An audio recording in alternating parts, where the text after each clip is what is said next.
that death is when there is no brainstem function, not when your heart, lungs or other organs stop. To start, let's take a look at something that has been the stuff of nightmares and horror films for decades. It's the story of some poor soul who, for whatever reason, has been declared dead and buried 6 feet under, but they're still alive. Now, if you think this story can only happen in a horror movie, you'd be dead wrong, pun intended. One look at recent stories right from the news proves it. A woman who gave birth 3 months after she was pronounced dead, another who was still alive when she was put into a body bag in the morgue and subsequently froze to death. Why do these horrific cases exist? Because of this alarming fact, there are no universal guidelines for doctors when it comes to declaring a person dead. Yes, you heard that correctly. Even among doctors, the definition of death isn't fully agreed upon. You're dead when a doctor says you're dead. A person can be pronounced dead if their heart stops, but they can also be revived in many cases. People can also be kept alive with machines, even though their brainstem has 0% functionality. In 2013, a study showed that in cases where CPR is used, it should be administered for at least 38 minutes. Because a person can still be revived for that amount of time with no lasting brain injury in many cases. But here's where the difference is, and it's very important. Once the brainstem permanently stops functioning, there's no way of reversing it. No matter what happens, that person's heart will eventually stop beating, even if a ventilator is used. The most important fact to remember about the brain is this: it bestows upon us the one thing that makes us truly human: consciousness. With that fact in mind, the irreversible loss of consciousness can and should be defined as death, and vice versa. Now, here's another fact that might surprise you. When you sleep, your brainstem is inactive, and there are those who argue that sleep is also a loss of consciousness due to the inactivity of the brainstem effector neurons when a person is sleeping. The brainstem also becomes inactive when a person dies, causing a loss of consciousness as well. While they might seem like identical definitions, there's one difference. Loss of consciousness during sleep is reversible, while loss of consciousness due to death is irreversible. And it's for this very specific reason that doctors, when declaring a patient dead, should limit their declaration to the state of the brainstem and nothing else. In effect, as the Holy Quran pointed out 1400 years ago, sleep is like death and death like sleep. Verse 1, it is He, Allah, who takes your souls by night when you are asleep and has knowledge of all that you have done by day. Then He wakes you up again, that a term appointed, your life period, be fulfilled.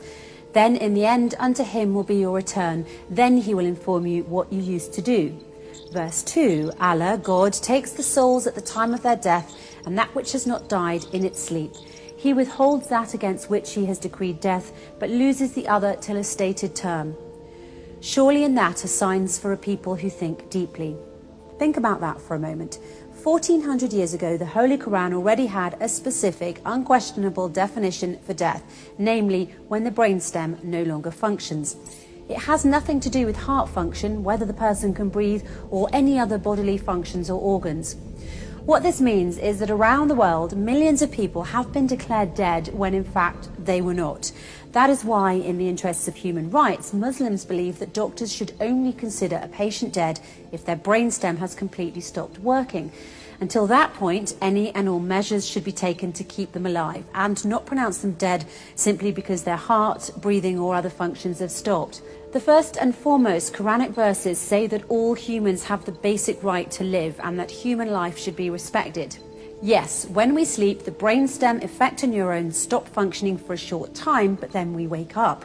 One thing to keep in mind that is very important to this issue is that it was discovered by Macaulay and Stinson in Scolopedia in 2008 that when we sleep, the effector neurons in our brainstem become hyperpolarized and have nearly no action potentials. It's for this reason that before sleeping every night, you should pray that your brainstem neurons are depolarized so that you may once again wake up and enjoy another day.